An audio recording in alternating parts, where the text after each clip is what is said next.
수학은 공식을 볼 때는 어려워 보이지만 그 뒤에 공식 너머에 놓여있는 최초의 아이디어를 이해하면 정말 자연스러워집니다. 이 영상에서는 공식이 아니라 그림과 애니메이션으로 미적분의 핵심 아이디어를 이해하고 뉴턴과 라이프니츠와 같은 미적분학의 아버지들, 그 시대 수학자들의 상상력을 따라갈 것입니다. 이 과정을 통해서 여러분들은 미적분학의 핵심적인 아이디어를 이해하게 되고 미적분학이 태동할 시기의 직관, 그리고 공식 너머에 있는 동기를 알 수 있게 될 겁니다. 무엇보다 이 영상을 통해서 여러분이 직접 미적분학을 발명해냈을 수도 있었겠다 라는 느낌을 받아가셨으면 좋겠습니다. 우선은 가장 간단한 직선의 기울기에 대해서 꽤나 깊이 생각해보는 것으로 시작을 할게요. 단순해 보이지만 직선의 기울기를 깊이 생각하면서 자연스럽게 미분의 개념으로 이어가 보도록 하겠습니다. 자, 우선은 직선의 기울기에 대해 먼저 생각을 한번 해볼게요. y는 2분의 x를 그리고 x의 증가량을 델타 x, y의 증가량을 델타 y라고 하면은 기울기가 지금 2분의 1이니까 델타 y는 델타 x의 반절이 돼요. 그래서 기울기가 2분의 1이 나오는 거죠. 근데 이런 식으로 델타 x를 아무렇게나 변화를 시켜도 지금 보시는 삼각형은 모두 다 닮음이에요. 전부 다 닮음꼴에 있기 때문에 기울기라는 거는 계속해서 2분의 1로 고정이 되어 있습니다. 여기서 우리가 알 수 있는 거는 직선의 경우에는 어느 점에서 델타 x를 어떻게 잡아서 기울기를 측정을 하더라도 델타 x와 델타 y가 만드는 삼각형, 지금 보시는 그림의 노란색 삼각형이 항상 닮음이 나오기 때문에 기울기가 잘 정의되고 또 값이 항상 일정하게 계산된다는 것입니다. 자, 질문을 한번 드려볼게요. 지금 보시는 y는 x제곱의 기울기가 몇인가요? 이렇게 하면은 답을 하기가 쉽지 않습니다. 왜냐하면 y는 x제곱은 직선이 아니라 곡선을 만들기 때문이에요. 그래서 선택하는 점이라던가 델타 x의 값을 설정하는 것에 따라서 기울기의 측정이 다르게 될 수도 있습니다. 하지만 우선 점을 고정하고 델타 x를 고정을 하면은 빨간 선의 기울기를 계산을 할 수는 있어요. 이 빨간 선의 기울기를 계산하는 거는 간단한 문제니까 설명은 드리지 않도록 할게요. 식을 정리하면은 빨간 선의 기울기는 언제나 델타 x 더하기 2가 나와야 한다는 것을 알 수 있습니다. y는 x제곱의 기울기가 무엇이냐 라는 질문은 너무 애매해서 답을 하기가 힘들었었잖아요. 그러니까 y는 x제곱의 1,1에서의 기울기가 무엇이냐로 질문을 바꿔보도록 할게요. 우선 바로 정확한 답을 주려고 노력을 하기보다는 이 문제의 구조를 이해를 하고 그림을 그냥 보이는 대로 가지고 놀아보도록 할게요. 1,1이 아닌 저 노란색 점은 움직여도 되는 점이죠. 1,1이 아니니까요. 델타 x를 움직임에 따라서 빨간 선의 기울기가 계속해서 바뀌게 될 겁니다. 예를 들어 델타 x가 0.2면은 빨간 선의 기울기는 2.2가 나오겠죠. 델타 x를 더 줄여서 0.05까지 줄여버리면은 빨간 선의 기울기는 2.05가 나오게 될 거예요. 빨간 선의 기울기는 델타 x 더하기 2라는 식으로 항상 정해져 있기 때문이에요. 델타 x를 0에 엄청나게 가깝게 만드는 거를 생각을 해볼 수도 있겠죠. 0에 무한히 가까운 수는 사실상 0이기 때문에 이 경우에는 빨간 선의 기울기가 2가 될 겁니다. 이게 바로 미분의 기본적인 아이디어예요. 미분이라는 거는 한 점을 고정을 하고 다른 한 점을 세팅을 한 다음에 델타 x 값을 설정을 하고 빨간 선의 기울기를 구하는 공식을 찾아서 델타 x를 0으로 보내는 겁니다. 이거를 이제 수학적으로 표현을 하면은 고등학교 때 봤었던 그런 공식들이 나오게 되는 거고요. 예를 들어서 x제곱의 미분이 2x라는 거를 계산할 수 있습니다. 고등학교 때 봤었던 이런 복잡한 공식들은 방금 전에 봤던 그 과정을 그냥 요약을 해놓은 것일 뿐이에요. 계산 결과를 다 숨기고 결과를 요약을 해놓은 거죠.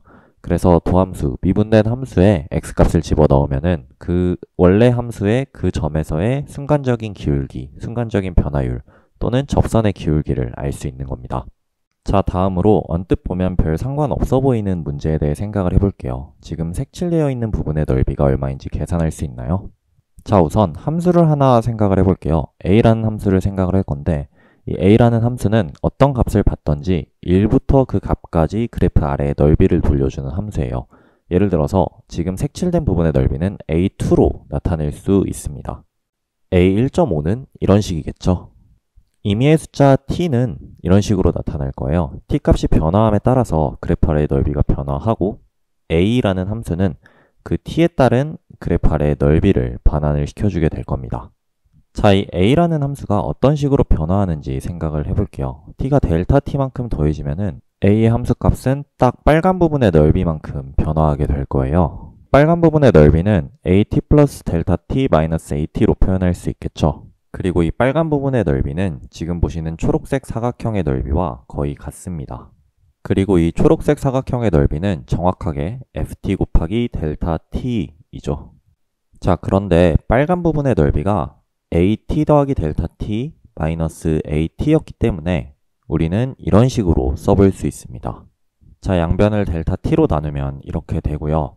이 식은 왼쪽의 빨간색 넓이와 초록색 사각형의 넓이, 지금 보이는 초록색 사각형의 넓이가 거의 비슷하다라는 것을 이용을 해서 유도된 식이에요. 그렇기 때문에 그 차익인 지금 빨간색 부분 있죠. 저 부분이 작아지면 작아질수록 수식이 정확해질 거예요. 델타 T를 줄이면 저 위에 빨간색 부분, 우리의 오차는 점점 작아집니다. 델타 T를 0으로 보내는 거를 수학적으로는 이런 식으로 표현을 하고요. 델타 T가 0으로 감에 따라서 오른쪽의 값이 왼쪽의 값에 무한히 다가가기 때문에 저 물결 표시는 이꼴로 바꿔줘도 됩니다. 그리고 오른쪽의 식은 저희가 아까 전부터 계속 보던 순간 변화율, 미분을 구하는 식이에요. 그렇기 때문에 저희는 FT는 AT를 미분한 것과 같다라는 결과를 얻게 되죠. 그리고 AT는 저희가 처음부터 어떤 t를 집어넣던지 간에 1부터 t까지 그래프 아래의 넓이를 반환해주는 함수로 정의를 했었고 이런 식으로 적었습니다. 여기서 d, dt 오른쪽에 있는 저 이상한 표현을 수학에서는 fx의 1에서 t까지의 적분이라고 이야기를 해요. 그러니까 우리가 지금 알게 된 거는 어떤 함수를 적분을 하고 그리고 나서 미분을 하면은 자기 자신이 나와야 한다는 겁니다. 그리고 가끔 1이랑 t를 다 떼버리고 이런 식으로 적는 경우도 있어요. 이거를 뭐 부정적분, 정적분 이런 식으로 나눠서 부르긴 하는데 이 영상에서는 설명을 하지 않도록 하겠습니다. 이제 자연스럽게 드는 질문은 이런 거예요. 미분을 하고 적분을 하면 어떻게 될까? 이것도 자기 자신이 나오나? 뭐 이런 생각을 할 수 있겠죠. 이거에 대해서 한번 정답을 드려보도록 할게요. fx를 미분하고 적분한 애를 라지 fx라고 합시다. 그리고 또 라지 gx라고도 해볼게요. 왜냐하면 정답이 하나만 있는 건지는 잘 모르잖아요. 우선 이 문제를 바로 풀려고 하지 말고 fx와 gx 사이의 관계에 대해서 한번 생각을 해볼게요. 때때로 문제를 바로 파고드는 것보다 문제 주변을 살펴보면서 구조와 상황을 이해하는 게 되게 도움이 될 때가 많거든요. 한번 살펴보도록 하겠습니다. 자, 우선 미분하고 적분한 애를 다시 한번 미분을 해볼게요. 그러면은 적분을 하고 미분을 하면 자기 자신이 나와야 되니까 이건 fx의 미분이 나와요. 그렇기 때문에 라지 fx를 미분한 것도 스몰 fx의 미분, 라지 gx를 미분한 것도 스몰 fx의 미분이에요. 그리고 결국에는 라지 fx와 라지 gx는 미분을 한 결과가 완전히 같아야겠죠. 자, 그러면 미분을 한 결과가 같다라는 거는 어떤 뜻일까요? fx랑 gx는 x 이꼴 0에서 다른 함수값을 가질 수 있어요. 둘 다 다른 노란 점을 지날 수 있는 거죠. 하지만 그 점에서 순간 변화율은 같아야 됩니다. 미분이 같기 때문에. 그렇기 때문에 초록색 접선, 초록색 직선의 기울기는 두 개가 같아야 해요. 그리고 이 초록색 접선이 앞으로 나아가면서 매 순간순간의 순간적인 변화율이 항상 같아야 합니다. 그렇기 때문에 완전히 같은 경로, 완전히 같은 모양을 가지게 될 수밖에 없어요. 자, 그렇기 때문에 스몰 fx를 미분하고 적분한 것은 라지 fx 더하기 c로 적을 수가 있어요. 왜냐하면은 예를 들어 라지 gx라던가 뭐 라지 hx 다른 정답이 있다면 그거는 전부 다 라지 fx 더하기 c꼴로 표현할 수 있을 테니까요. 예를 들어서 x제곱을 미분하고 적분한 거를 생각을 해볼게요. 이거는 x제곱 더하기 c겠죠. 근데 x제곱을 미분한 건 2x라고 말씀을 드렸잖아요. 그렇기 때문에 저희는 2x의 적분이 x제곱 더하기 c라는 거를 알게 되었습니다. 이게 말장난같이 들릴 수 있지만 생각보다 위력이 강력해요. 아까 전에 이 공식들 기억하고 계신가요? 우리는 여기에서 미분이랑 적분이 거꾸로니까 코사인을 적분을 하면 사인이고 nx, n-1을 적분하면은 x의 n승이고 2의 x를 적분을 하면은 2의 x라는 거를 알 수 있어요. 물론 이제 부정적분 플러스 c를 해줘야 되긴 하겠죠. 예를 들어서 지금 저 곡면 아래의 넓이, 코사인 x 그래프 아래의 넓이를 구하는 문제를 생각해 볼게요.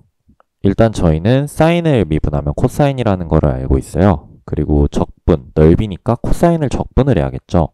그런데 미분을 하고 적분을 하면 자기 자신이어야 되니까 코사인을 적분을 한 거는 사인이어야 돼요. 이거를 이용을 하면은 곡면 아래의 넓이가 정확하게 1이라는 거를 굉장히 쉽게 구할 수가 있어요. 네, 여기까지 해서 제가 하고 싶었던 말은 다 한 것 같고요. 지금부터 하는 말은 그냥 뭐 라디오 듣듯이 편하게 들어주시면 될 것 같습니다. 몇 가지 좀 짚고 넘어가고 싶은 게 있는데, 첫 번째로 제가 무언가에 막 무한히 다가간다, 엄청나게 작게 만들면, 사실상 0에 무한히 다가가게 만들면 뭐 이건 사실상 그냥 0이랑 같다, 뭐 이런 이야기들을 했어요. 근데 이거는 사실 좀 애매모호한 말이죠. 뭘 작게 만들면 0이 되는가, 막 이런 얘기는 굉장히 좀 애매모호해요. 그래서 수학자들은 이거를 극한 과정이라고 얘기를 하는데, 이거를 좀 엄격한 토대 위에서 다루기 위해서 보통 입실론 델타 논법이라는 논법을 사용을 합니다. 이거를 이용하면은 이 애매했던 표현들을 굉장히 엄밀한 토대에서 다룰 수가 있고, 절대 반박이 안 되도록 굉장히 엄격하게 모든 걸 다 증명할 수 있어요. 그러면 이게 앞뒤 이야기를 맞추기 위해서만 뭐 좋은 거냐, 이런 입실론 델타 논법과 이런 엄밀한 이론 전개가 라고 하면 그거는 또 아닌 게, 이렇게 엄밀하게 이론을 전개하면은 더 어려운 질문에도 굉장히 정확하게 답변을 할 수가 있어요. 뭐 예를 들어서 모든 점에서 연속이지만 모든 점에서 미분이 다 안 되는 함수가 있을까? 뭐 이거는 뭐 근데 사실은 발레를 하나 찾으면은 끝나는 문제긴 하죠. 그래서 뭐 이론이 막 엄청나게 강력한 힘을 발휘하고 이런 거는 잘 모르겠지만, 뭐 극한의 과정을 바꿀 수 있을까? 뭐 예를 들어서 함수의 극한이 있고 그 다음에 이거를 적분을 했을 때 이 극한을 밖으로 꺼낼 수 있을까? 아니면 뭐 극한을 먼저 보내고 미분을 한 거랑 미분을 하고 나서 극한을 보내는 게 똑같을까? 뭐 이런 질문들이 있을 수 있잖아요. 이런 것들에 대해서도 이론을 굉장히 내실 있게 굉장히 엄밀한 토대에서 쌓아 올리면은 정확하게 답을 내릴 수가 있습니다.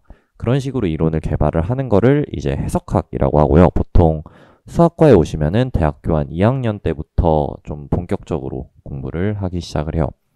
두 번째로 말씀을 드리고 싶은 거는, 제가 함수를 적분을 하고 미분을 하면 자기 자신이 나온다라는 거를 대략적으로 설명을 드릴 때 사각형을 이용을 했어요. 사각형을 이용을 해서 어떤 적분 함수, 저는 AT라고 했었던 걸로 기억을 하는데, 그 AT의 변화율을 대략 근사를 시키고 그 다음에 이제 극한을 취해서 그 미분이 함수값이 나와야 된다, 뭐 이런 이야기를 했었죠. 근데 이것도 사실 논리적으로 조금 애매해요. 막 델타 x가 0으로 무한히 다가가면 0일 것 같잖아요. 결국에는 그런 것처럼 이것도 정확하게 설명을 드린 거는 아니죠. 이거 같은 경우에는 보통 뭐 고등학교나 아니면 아마도 그냥 대학교 수준 미적분에서는 닫힌 구간 위에서 정의된 연속함수에는 반드시 최대값과 최소값이 있을 수밖에 없다라는 정리가 있거든요. 그거를 이용을 해서 증명을 하는 걸로 알아요. 물론 꼭 연속함수만 적분이 되는 거는 아닙니다. 근데 닫힌 구간 위에서의 연속함수면 최대 최소값이 있어야 되고, 뭐 이 최대 최소값이 델타 x가 0으로 갈 때 얘랑 얘의 차가 뭐 굉장히 줄기 때문에 뭐 결국 우리가 함수값으로 뭐 간다, 이런 이야기들을 해요. 이게 굉장히 흥미로운 게 뭐냐면, 굉장히 제가 흥미롭다고 생각을 하기 때문에 여러분들께 지금 말씀을 드리는 건데, 이게 흥미로운 게 뭐냐면은 제가 생각을 할 때는 해석학과 위상수학이 좀 처음으로 만나는 부분이기 때문이기도 한 것 같아요. 학부 과정에서. 그러니까 이게 지금 얘기를 하는 게 뭐냐면은 닫힌 구간 위에서 연속함수가 있으면 반드시 최대 최소값이 있어야만 한다라는 이야기잖아요. 근데 이게 열린 구간에는 최대 최소값이 없는 함수들도 있거든요. 예를 들어서 y는 x분의 1이라고 하면 열린 구간 0에서 1까지 최대값이 없죠. 어떤 값을 잡아도 더 큰 값이 있으니까요. 닫힌 구간에는 이런 함수를 찾을 수가 없어요. 이거는 이제 함수의 특성이 그 함수의 뭐 수식 이런 거에만 달려있는 게 아니라 함수가 정의되어 있는 공간의 특성에도 굉장히 많이 의존한다 라는 거를 얘기를 해주는 겁니다. 이러한 닫힌 구간을 되게 일반화를 시켜가지고 수학자들이 만든 게 컴팩트라는 개념이에요. 어떤 이런 실수라던가 닫힌 구간이라던가 이런 건 엄청나게 큰 무한이잖아요. 그래서 수학자들이 여기에 일종의 유한성을 가지고 논리 전개를 할 수 있게 개념을 세팅해 놓은 게 바로 컴팩트라고 생각을 하시면 됩니다. 그리고 이렇게 이제 말씀을 드리면은, 그러면 연속함수가 아닌 함수는 뭐 적분을 뭐 어떻게 합니까? 이런 질문을 주실 수도 있는데, 연속함수가 아닌 함수도 적분이 가능한 게 되게 많고요. 대학에 오시면은 처음으로 보통 정의를 하는 게 리만 적분 또는 리만 스틸체스 적분이라고 부르는 적분을 정의를 해요. 그리고 이렇게 적분을 정의를 했을 때 적분이 안 되는 함수들이 꽤 있습니다. 근데 이것도 잘 꼼꼼히 따져보면 뭔가 적분이 돼야만 할 것 같이 생긴 친구들도 있어요. 그래서 그런 친구들까지 다 적분을 하면서 리만 적분의 개념이랑 어떤 호환성이 있게 리만 적분을 포함할 수 있게 해가지고 더 추상적이고 더 일반적인 적분을 나중에 정의하게 되는데 그거를 르벡 적분이라고 보통 많이 불러요. 이거를 이제 할 때는 집합의 크기부터 시작을 하죠. 뭐 집합의 크기를 어떻게 정의할 수 있겠냐. 뭐 이런 논의부터 시작을 하고 이 이론을 공부를 하다 보면은 이제 실수 전체를 놓고 봤을 때는 유리수의 크기는 사실상 유리수의 크기는 0이고 그래서 유리수라는 거는 사실상 뭐 거의 없는 거랑 같다. 뭐 이런 이야기들도 이제 할 수 있게 됩니다. 그리고 그 이론을 통해서 그 이론에 맞춰서 이제 적분을 하게 되는 거죠. 이거는 뭐 한국어로는 아마 측도론 이런 식으로 부를 거예요. 영어로는 메저 티오리라고 합니다. 네. 그래서 말씀드리고 싶은 거는 이 정도인 것 같고요. 여기까지 시청해주셔서 정말 감사하고 애니메이션 만드는 게 아직 서툰데 앞으로 더 재밌고 흥미로운 수학 애니메이션 내용으로 찾아뵐 수 있도록 할게요. 정말 감사하고 구독 꼭 부탁드릴게요. 구독해주세요. 감사합니다.